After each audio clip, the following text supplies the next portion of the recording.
Elias Vern woke with a start.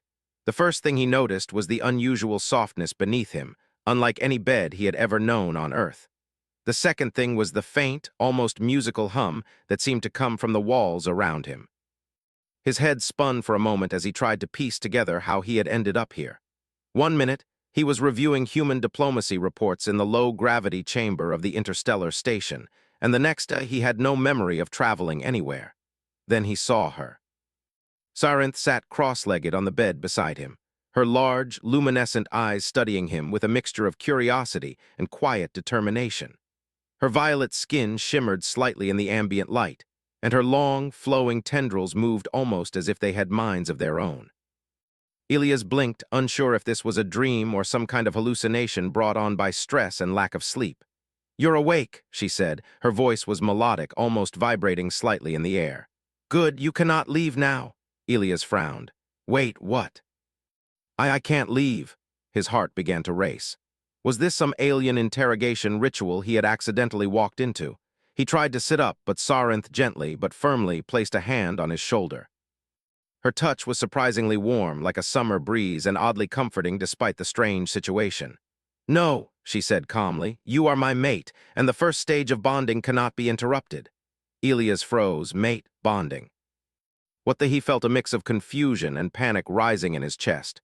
Humans had never encountered a species that defined personal bonds in such a formal, immediate way, and he had certainly never signed up for this.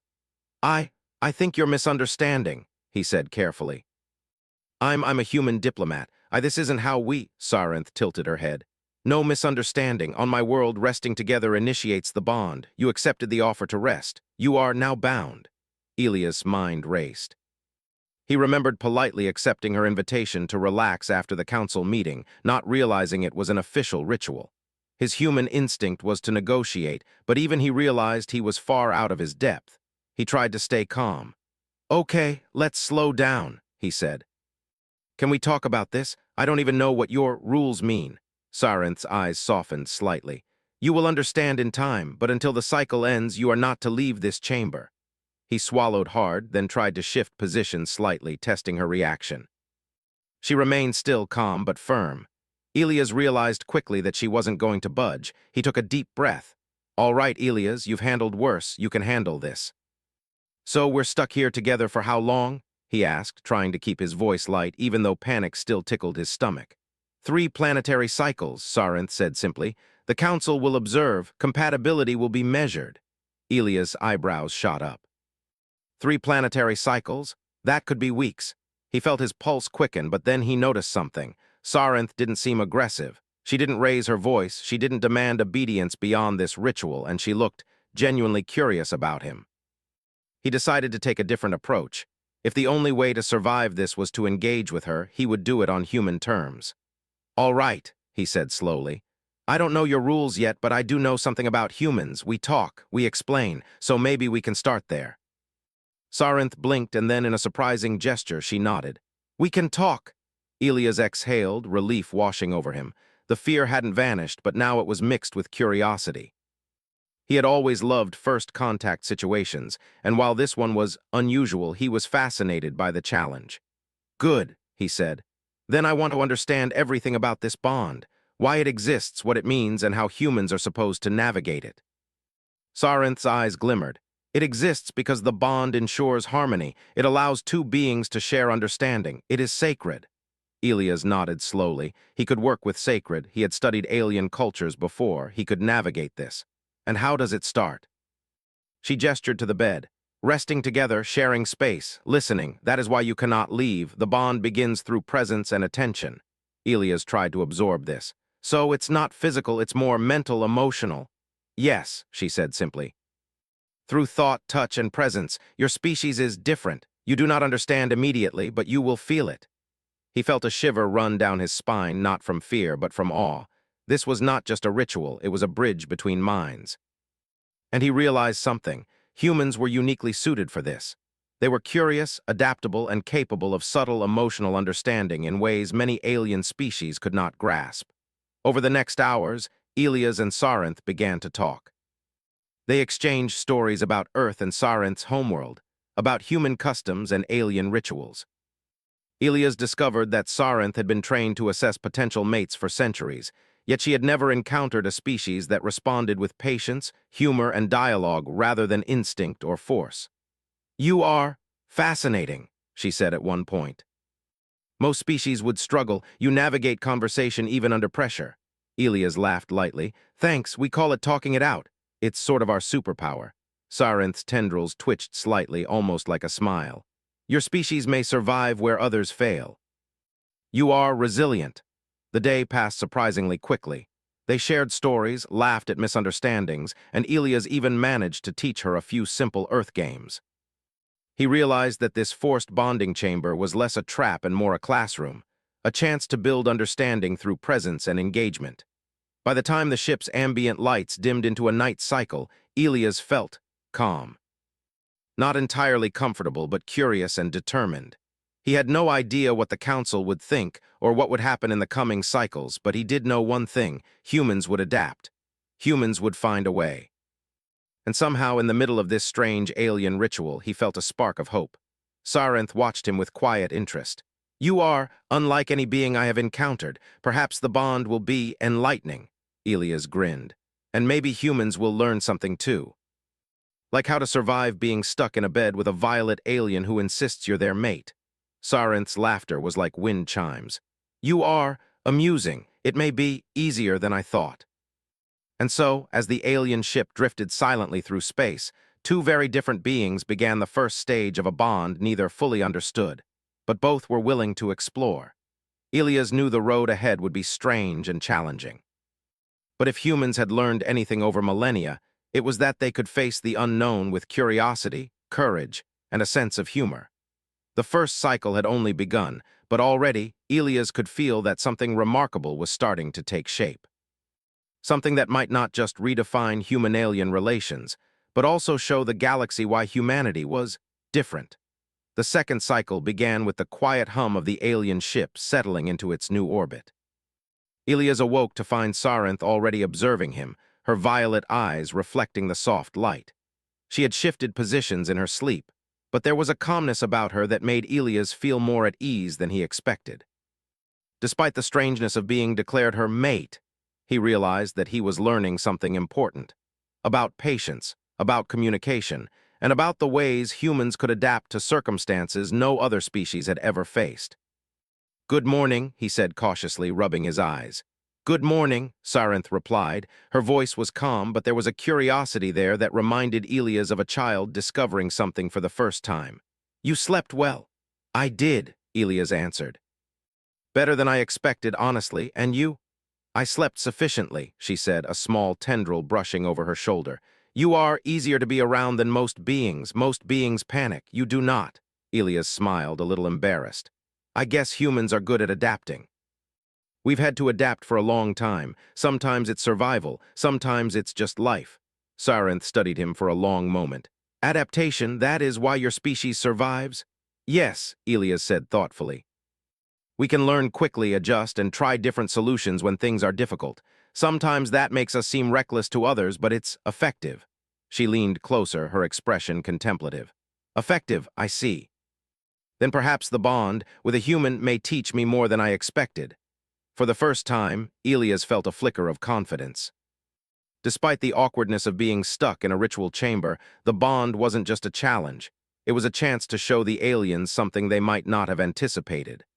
"I think we might both learn something," he said, "if we're patient and honest with each other." Over the next hours, the two of them began to explore more than words. They shared memories, small, simple stories from their lives, moments that defined who they were. Elias talked about the first time he had sailed on Earth's oceans, the feel of wind and water, the smell of rain on hot asphalt. Sarinth shared images from her homeworld, vast purple forests, floating cities that shimmered with light, and creatures that moved as if the air itself guided them. Elias was fascinated. Every detail seemed impossible yet beautiful. He realized that part of being human was finding wonder even in the strangest of places. That wonder, he thought, might be the key to surviving not just this ritual, but the galaxy itself. As the day wore on, Sarinth's questions became more personal. "Why do humans laugh?" she asked suddenly, her eyes focused on his face. Why do you find humor in simple things? Elias laughed lightly. Laughter, it helps us connect. It helps us deal with stress, fear, and confusion. It's a way of saying, I understand, I'm okay, and you're okay too. Sarinth's tendrils twitched. Understand, okay, connection, I see. Then perhaps humans are more resilient than they appear. Elias nodded. Exactly, and not just resilient in strength, but in spirit. We can survive because we keep moving forward, no matter how strange things get. Later, the ship's AI announced that observers from the council were monitoring the bond. Elias felt a twinge of nervousness. Being watched could have been intimidating, but he reminded himself that he was prepared. He had learned from humans history that observation was often a test, and humans were trained, through conflict, diplomacy, and curiosity, to navigate tests with ingenuity. Sarinth seemed aware of the AI's attention. They watch, she said quietly. Do you feel fear? Elias shook his head. A little, but fear doesn't control me. I focus on understanding first. That's what humans do. Her eyes widened slightly. Understanding first, that is rare. The next few days passed with remarkable calm. They played simple Earth games using gestures and shared stories of heroism, kindness, and clever problem-solving. Elias realized that Sarinth's species had expected humans to fail under the pressure of confinement, but he was proving something simple yet profound. Humans could thrive in unusual situations without aggression or panic. One evening, as the ambient light shifted to a warm, golden hue, Sarinth asked, "Why do humans insist on exploring when it is dangerous?" Elias thought for a moment. Because we want to understand. Fear isn't enough to stop us. If we see something we don't understand, we try to learn it. It's who we are. She considered this. Then you are not reckless, you are persistent. Yes, Elias said, persistent, curious, and willing to change if needed. Those are human strengths. For the first time, Sarinth leaned back and relaxed. The distance between them felt smaller, the atmosphere less tense. She had been trained to observe, assess, and judge potential mates, but Elias was teaching her something unexpected. Humans did not rely on instinct alone. They used thought, empathy, humor, and creativity to survive and thrive. The bond ritual progressed, not through magic or force, but through presence and conversation. Elias discovered that being patient, kind, and communicative could achieve what no alien ritual or law could enforce. Sarinth seemed to realize that the bond wasn't a trap. It was an opportunity for mutual learning. By the midpoint of the cycle, council observers noted the unusual development. Other species might have panicked under observation, but the human remained composed, even in the most uncomfortable circumstances. His ability to calmly navigate the bond, to speak with honesty and humor, fascinated Sarinth and confounded the council. Elias began experimenting with small Earth techniques to help Sarinth understand human emotions. He described simple rituals like shaking hands, hugging, or sharing meals, and how these created trust. Sarinth was intrigued. She tried mimicking the gestures, her tentacle-like tendrils curling awkwardly but earnestly. Elias laughed, and the laughter itself became a bridge, an exchange of emotion beyond words. This sharing is unusual, Sarinth admitted. I did not expect laughter and connection to be important. Yes, Elias said, connection matters more than ritual sometimes. Humans survive because we understand each other, not just because of rules or strength. The AI chimed, reminding them that only one cycle remained before the council would evaluate the bond formally. Elias felt a mixture of anticipation and determination. He understood that their success depended not on resistance or cunning, but on communication, empathy, and patience. That night, Elias and Sarinth spoke quietly about their hopes, fears, and memories. He told her about Earth's oceans, mountains, and cities. She shared visions of her homeworlds, floating gardens, and musical rivers. The more they spoke, the more Sarinth seemed to relax, no longer focused on testing him, but truly engaging with him. Elias realized something important. Humans were uniquely capable of building trust in unfamiliar circumstances. While other species relied on fear, instinct, or formal rituals, humans could navigate relationships, even alien ones, through understanding, patience, and humor. By the time the second cycle ended, Elias had learned more about Sarinth than anyone else ever had. She was intelligent, curious, and deeply committed to her traditions, but she was willing to bend them when she saw value in another perspective. He had proven that humans were not just survivors, but adapters, negotiators, and bridge builders. The bond, once feared as a trap, had become an exercise in mutual discovery. Elias understood that this was only the beginning. The final cycle would bring challenges, but he felt ready. Humans had a way of turning obstacles into opportunities, and he was determined to show Sarinth and the observing council exactly why humanity was different. As the ship drifted silently in the light of distant stars, Elias looked at Sarinth and smiled. "Tomorrow we finish the cycle," he said, "and I have a feeling we'll both be surprised by what we learn." Sarinth nodded, her expression softening. "Perhaps this bond may not be as simple as I thought. Perhaps humans are remarkable."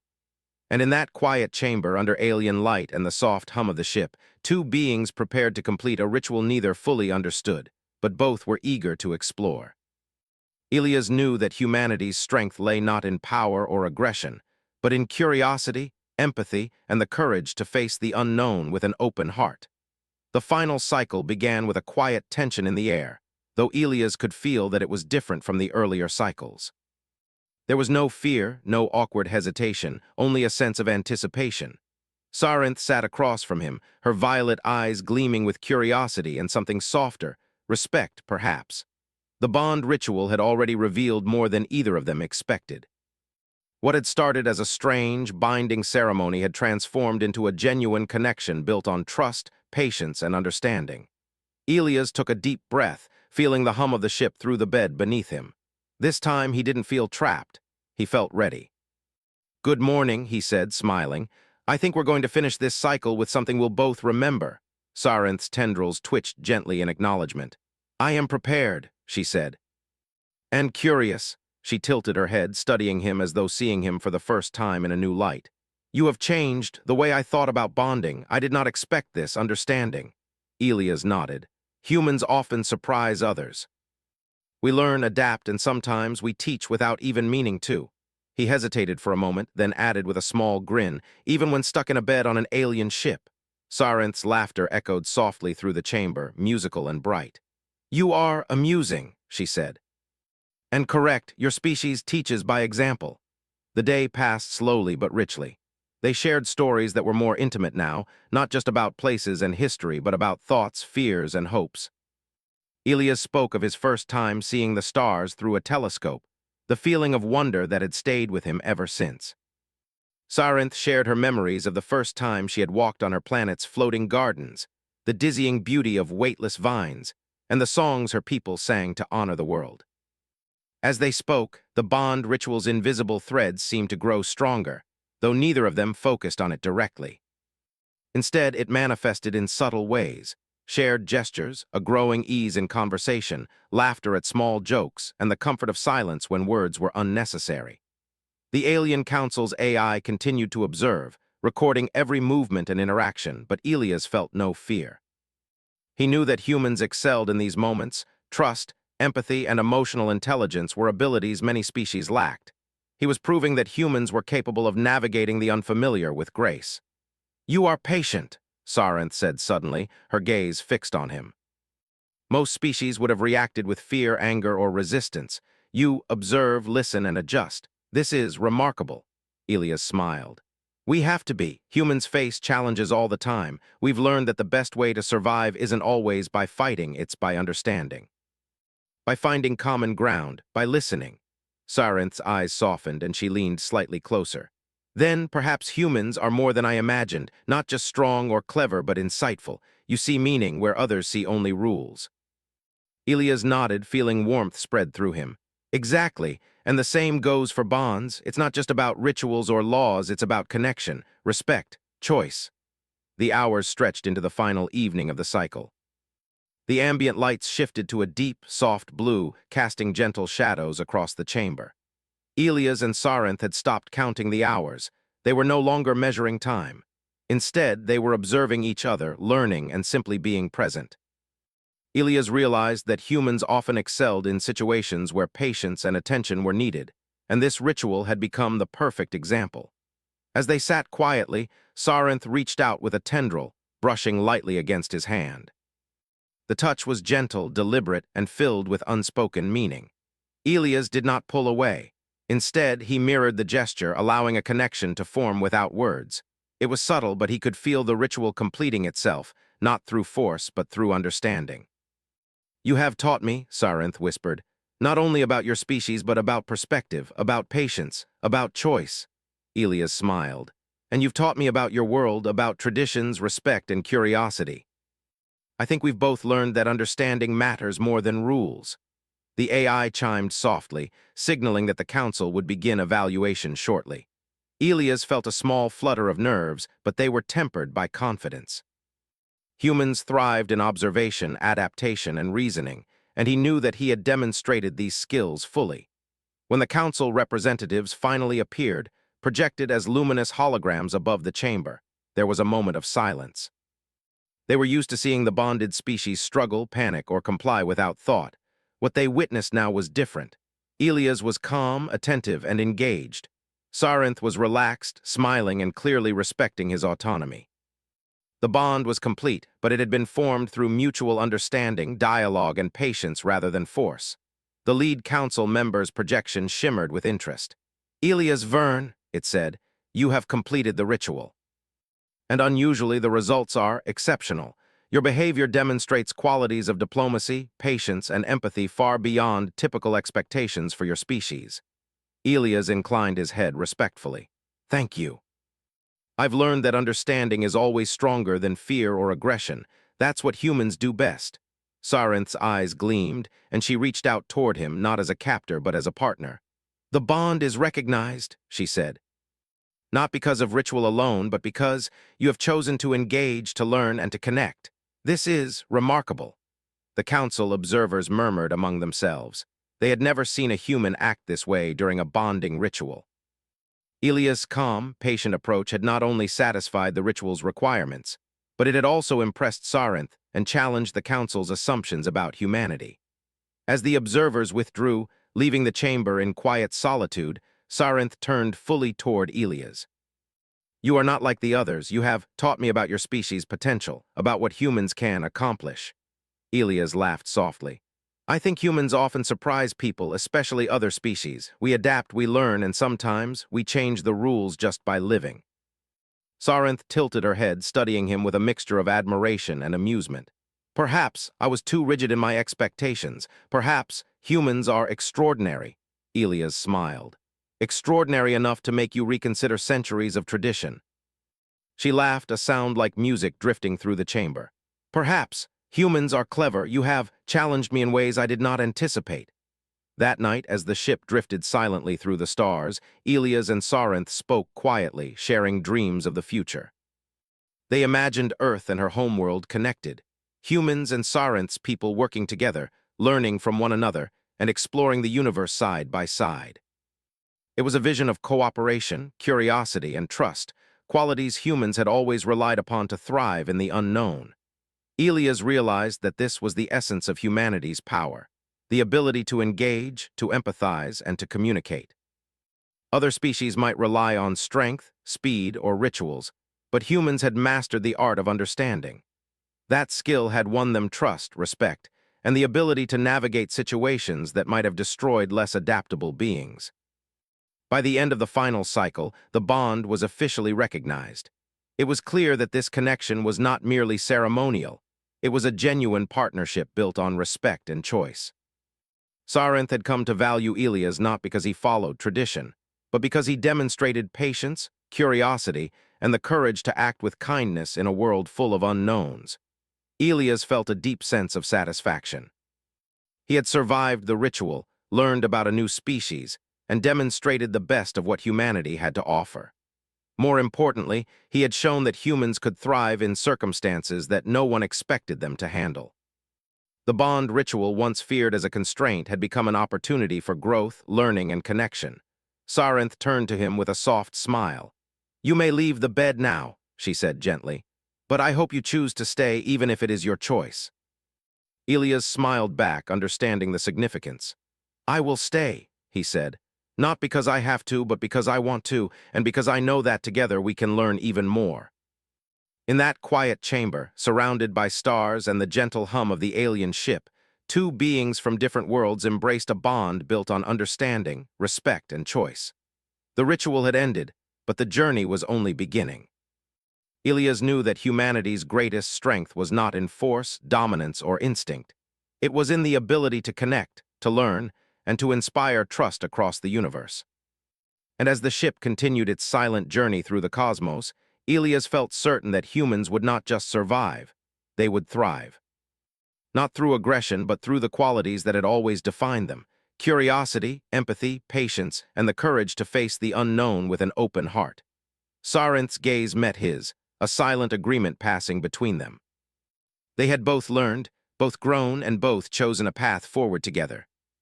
It was a bond neither of them could have predicted, and yet it was exactly what the galaxy needed. A reminder that understanding, patience, and connection could achieve far more than fear or force ever could. And in that moment, Ilias understood fully why humanity was different.